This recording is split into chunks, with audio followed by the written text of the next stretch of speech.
Bueno, ¿qué tal? Una vez más acá estamos en Comiquero Errante y bueno, un saludo grandote, gracias por estar ahí con nosotros.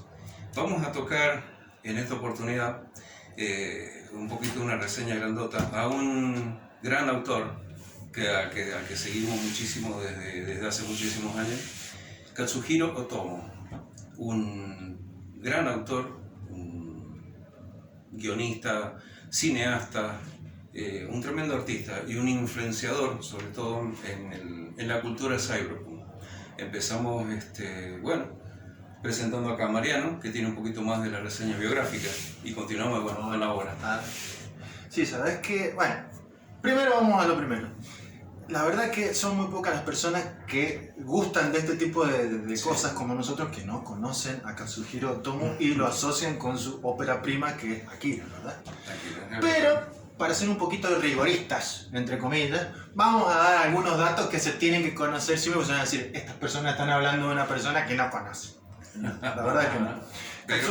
Pero sí, Katsuhiro Otomo nace en la prefectura de Miyagi, Japón, el día 14 del 4 de 1956. Así que, bueno, él empieza a vivir sus años en la década del 60, en una época muy convulsa, plagada de revolución. Exacto. Exactamente. Los 60.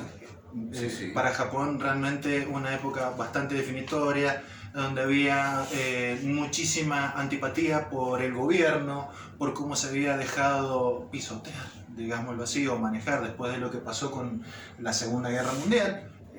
Ese episodio de nuestro mundo que no fue para nada agradable. Entonces, joven Katsuhiro Otomo creció con ese tipo de vida, ese tipo de realidades. Influenciado por todo eso, desde muy joven empezó a pergeñar la idea de lo que después justamente sería Akira, que sería una obra revolucionaria contra los estados, contra todo lo que estaba establecido, una gran obra rompedora de moldes, por así decirlo. Sí. Bebe de varias influencias, como vos también sabías, Rodolfo. Apuntó mucho su gusto por el cine norteamericano. El cine norteamericano, contestatario, contracultura. Exactamente. Sí. Y los mangas que lo influenciaron fueron Gigantor, por ejemplo, y por supuesto Astro Boy de la... sí. Esa no la tenía. Astro Boy de Osamu Tezuka, sí, realmente a él le gustaba mucho. Desde muy jovencito empezó a hacer sus primeras armas en el dibujo, publicando en distintas publicaciones del incipiente cómic, manga en realidad, japonés. Y bueno, consolida su carrera justamente en la década de los 80, cuando saca, en 1982, el primer volumen de este manga tan revolucionario que fue Akira. Exactamente. Lo que me llamó la atención es que cuando él decide pasarse para la animación, que fue su amor principal, porque justamente al haber estado tan embebido de cosas como Gigantor, de haber estado embebido de cosas como Astro Boy y demás, él le tomó un amor muy fuerte a la animación. Cuando sale la película, en 1988, él todavía no había terminado el guión y el final de su obra. Es verdad. Sí. De todas maneras, ese final para su obra, luego que él había quedado tocado con cómo se había desarrollado la película de Akira, no es que no sabía, sino que estaba indeciso, estaba como en un bache creativo para ver cómo lo terminaba. ¿A quién le pedía ayuda? A Jodorowsky. A Jodorowsky, con quien había hecho amistad en una convención en París. Se habían conocido porque él amaba la obra del Incal de Jodorowsky. Sabía de Moebius, por supuesto, pero no sabía lo de Jodorowsky. Sí, se conocen en París y luego de que empiezan una amistad, gran amistad, que dura al día de hoy. Es más, sale los tweets de Jodorowsky diciendo, sí, yo soy amigo de Katsuhiro Otomo.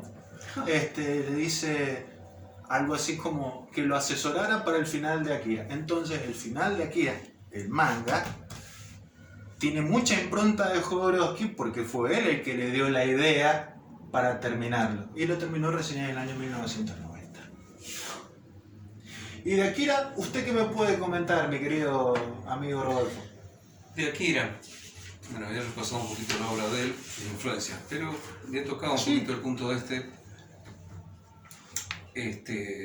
voy a leer un poquito porque lo había tenido reseñado, es muy largo, es muy amplio, toda, no solamente la obra, cómo la fue desarrollando, sino sus influencias también, las que él recibe, su inspiración, bueno, lo que estaba diciendo Jodorowsky. Una persona que tiene una carrera muy dilatada. La influencia sobre obras posteriores que terminan de dar forma al género cyberpunk, incluso en el cine y hasta nuestros días. Es una de las obras referenciales, básicamente. Bueno, sabemos, realiza el manga Akira. Originalmente, para el público japonés, no pensaba, no tenía idea que se iba a ampliar a nivel internacional. Había leído en una entrevista que él había empezado con unas pocas páginas y extendió después, bueno, por diversas circunstancias y por muchos años, a más de 2000 páginas. Sí, señor, una obra gigantesca, realmente vista en las ediciones japonesas enteras, la he visto. Los famosos tankubon, que se llaman. Exacto, es un kilo de libro. Bueno, en una entrevista que me pude ver, él compartía su visión del mundo, bueno, compara un poco su obra con obras contemporáneas en ese momento del cine como Blade Runner, obviamente, y el cyberpunk en general. Había leído muchos autores y todo. Lo que me llamó muchamente la atención, bueno, sus influencias, si bien es una obra plenamente de ciencia ficción, sus influencias no tienen nada que ver con la ciencia ficción de ese momento o lo que estaba, sino películas, como estábamos diciendo recién, contraculturales. Sobre todo, bueno, la vida de bandidos norteamericanos, Butch Cassidy, de Bonnie and Clyde, y una película de ícono contracultural hippie, y después, bueno, que después se hizo película de culto, que es Easy Rider. Una película, motocicletas, bandidos, violencia, qué sé yo, mucha crítica social, que lo vemos Akira, luego, después en Akira. Ajá. Una película maravillosa, realmente me tengo que dar el tiempo para verla nuevamente. La recuerdo sí, con mucho cariño. Bueno, estaba tocando ese asunto también, y sus influencias en el cyberpunk posterior. Sabemos que incluso los hermanos Wachowski, aparte de Ghost in the Shell, también basaron mucho su Matrix, también en lo que había salido de Kazuhiro Otomo. Bueno, y esto es lo que tengo en principio para tratar un poquito más de Akira, porque lo demás hay que leerlo. Yo les cuento de Akira cosas que realmente me he enterado que son maravillosas. Por ejemplo, cuando salió la película de Akira, fue la película de animación más cara de su época. Sí. 1.000 millones de yenes. Estamos hablando de, en aquella época, 10 millones de dólares. Acá tenemos, justamente mostramos un poquito de la obra de Katsuhiro Otomo de Akira. Esta es una de las ediciones que quizás no son tan populares, no por su belleza, sino que lo es, porque esto es realmente precioso. Esto está coloreado por Steve Olive. Los que sepan quién es Steve Olive, les digo que es Odisea Cósmica de DC y por supuesto Spawn en sus primeros números. Todo coloreado por Steve Olive. Una leyenda del color norteamericano. Que hay por ahí un documental en la que él salió hablando, diciendo que para él fue una tarea hercúlea el poder llegar a colorear esta obra. Porque claro, estamos hablando de un manga con un sentido de lectura que es al revés de lo que nosotros leemos. Entonces encontrarle el sentido, borrar determinadas onomatopeyas, colorear y que todavía respete el original, no fue nada fácil. ¿Cómo será que esta obra ha sido tan cara para su época que se armó un consorcio que se llamó el consorcio Akira, justamente, en la que participó Toei Animation, entre Laserdisc, Toei, y todas ellas le dieron el visto bueno para aprobar el proyecto Akira para que fuera de tan gran presupuesto.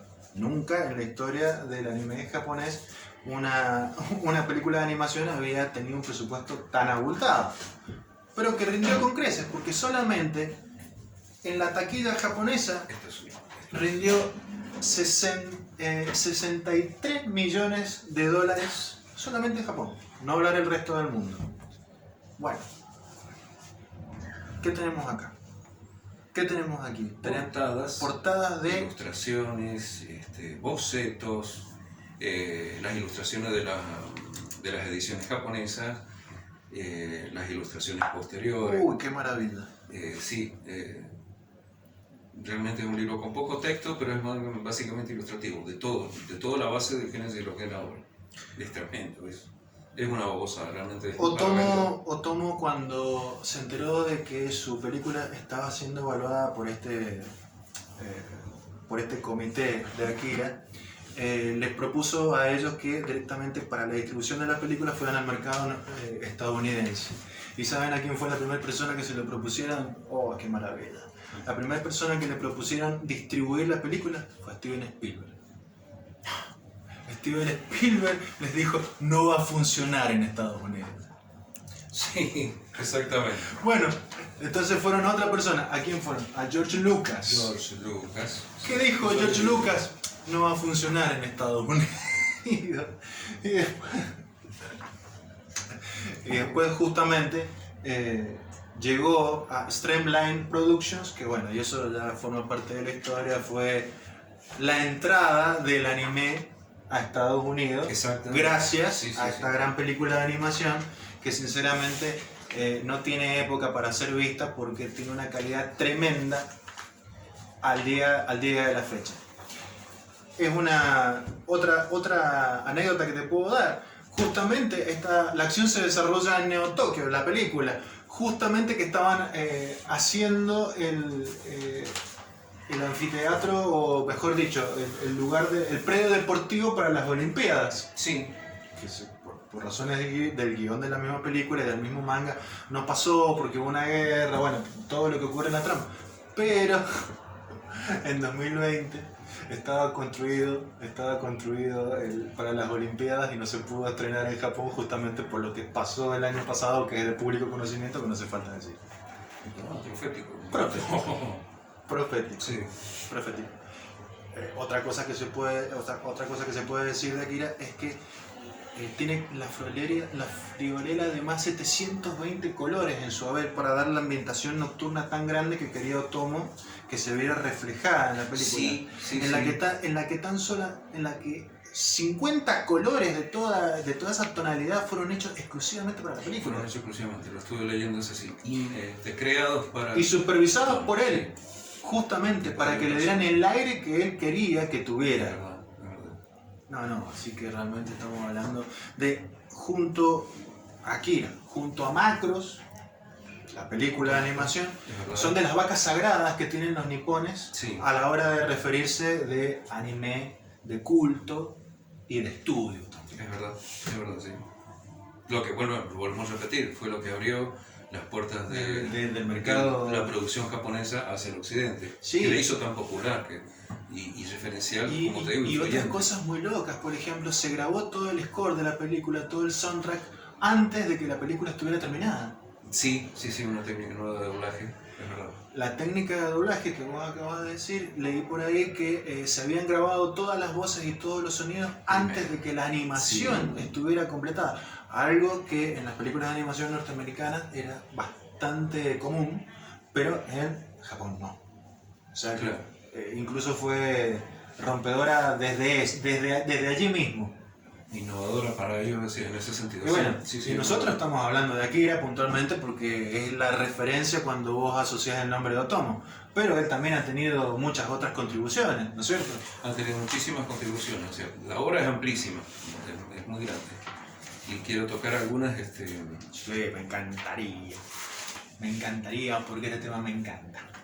Primeramente, el manga que primero publica era en 1973, Agun Report, que es conocido acá, es una adaptación de una novela de Prosper Mérimée hecha por Matteo Falcone.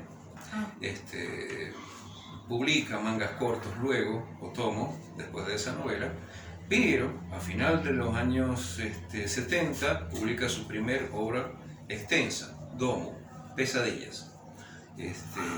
Una obra que no he tenido el placer de verla, no sé si ha llegado incluso acá a Mendoza, pero me habría gustado mucho. He visto publicaciones a través del libro. De libros especializados.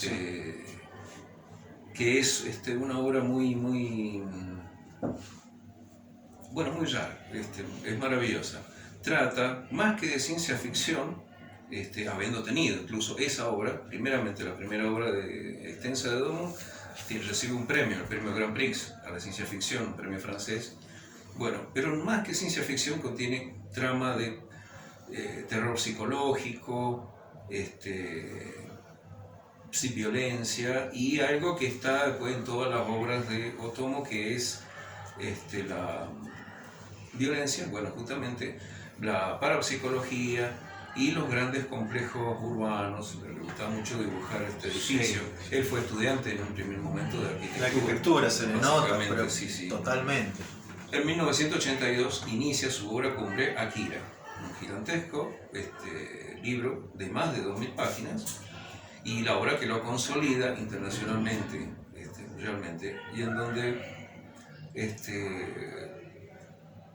qué sé yo, podemos ver todos los temas favoritos de Otomo, grandes megaciudades, sí. Violencia, parapsicología y los planteamientos sociales que y la tecnología que no está justamente, y después básicamente, claro, que llega a cualquiera, que solo unos pocos acceden a lo mejor. Los contrastes, justamente lo que plantea la filosofía del cyberpunk, justamente los contrastes entre la tecnología, la mala calidad de vida. Todo eso está plasmado, muy bien plasmado. Ahora, lo que yo admiro de Otomo, aparte de esto, es que no se queda en un único molde. Está bien, todas las obras de Otomo son reconocibles de por sí, pero por ejemplo, acá en Akira estamos hablando prácticamente de la madre del cyberpunk, pero también tenés obras que son post-apocalípticas, por ejemplo, La leyenda de Madre Sara, que me estoy debiendo ese cómic, conseguí los primeros números. Después yo sé que él hace las labores de guión ahí nada más, que no lo dibuja. Lo hace un estudiante de él, Takumi Nagayasu.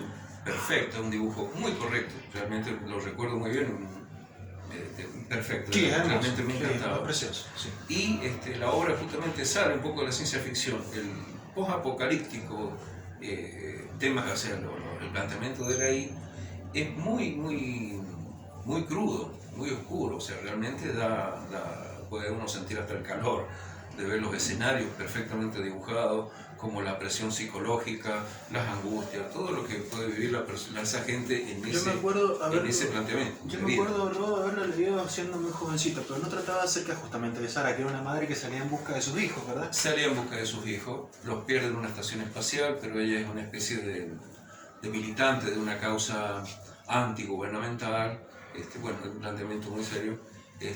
Naufragan, de alguna forma así decirlo, en el espacio, caen a la Tierra y a partir de ahí empieza el peregrinaje de ella por la Tierra yerma, haciendo crecer una especie de leyenda sobre ella misma, una mujer sabia, una mujer que va caminando buscando su hijo y todo. Bueno.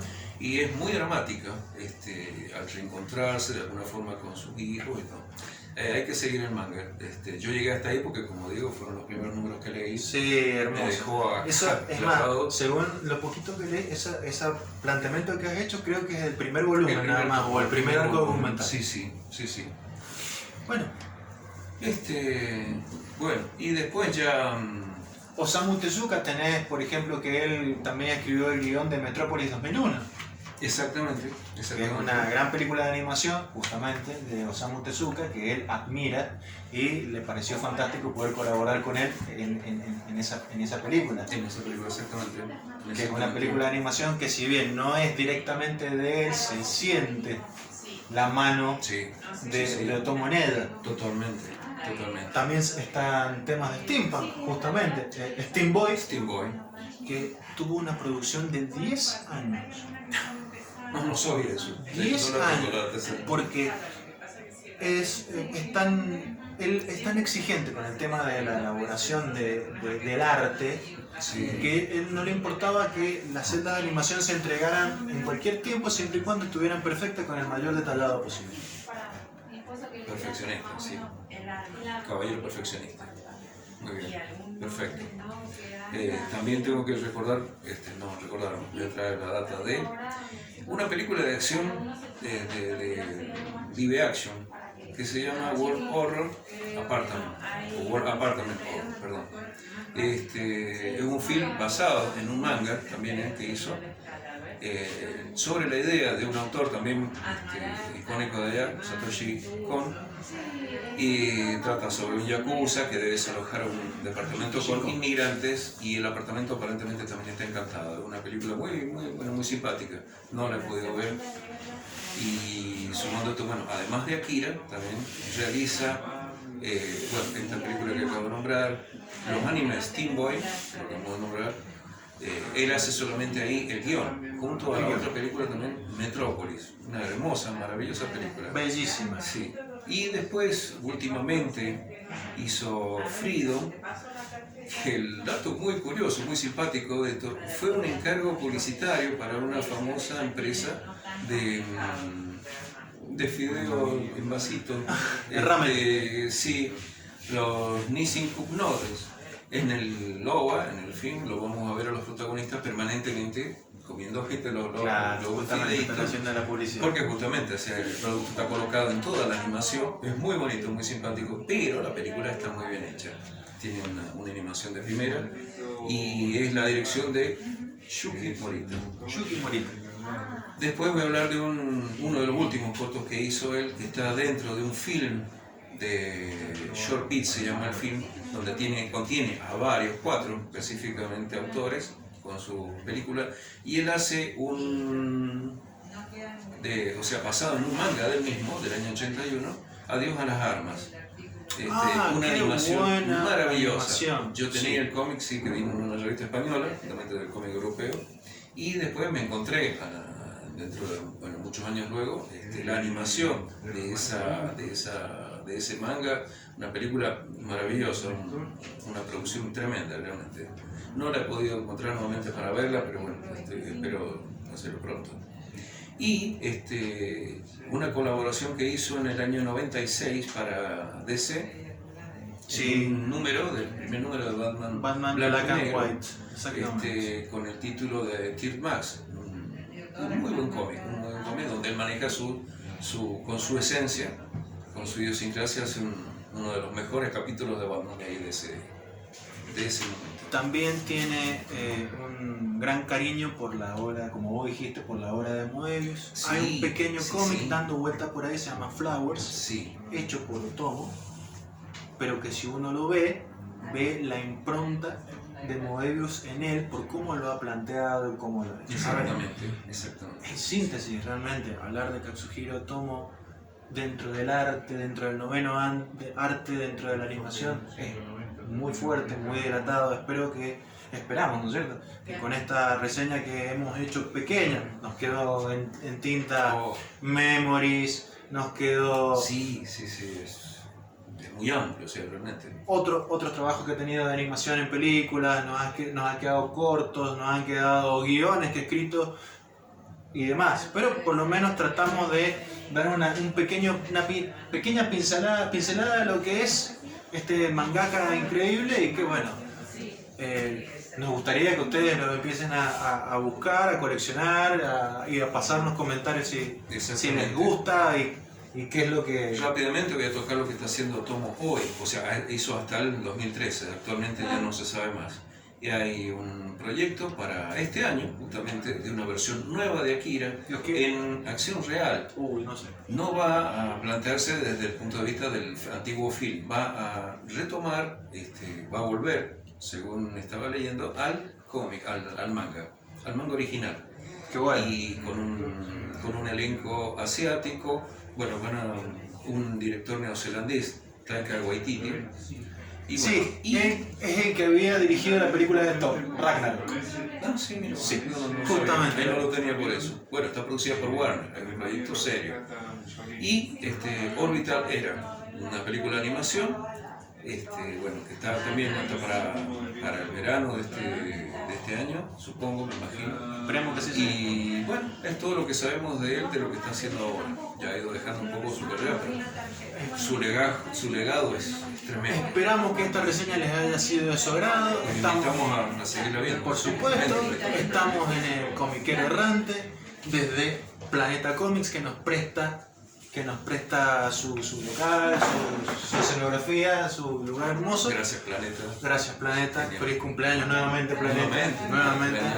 Y bueno, esto ha sido el Comiquero Errante. Esperamos sus comentarios, sus likes, todo lo que quieran decirnos, que somos muy malos haciendo esto, que somos los mejores, lo que ustedes quieran. Piedad. Muchas gracias por todo. Muchas gracias por acompañarnos. Adiós, hasta la próxima.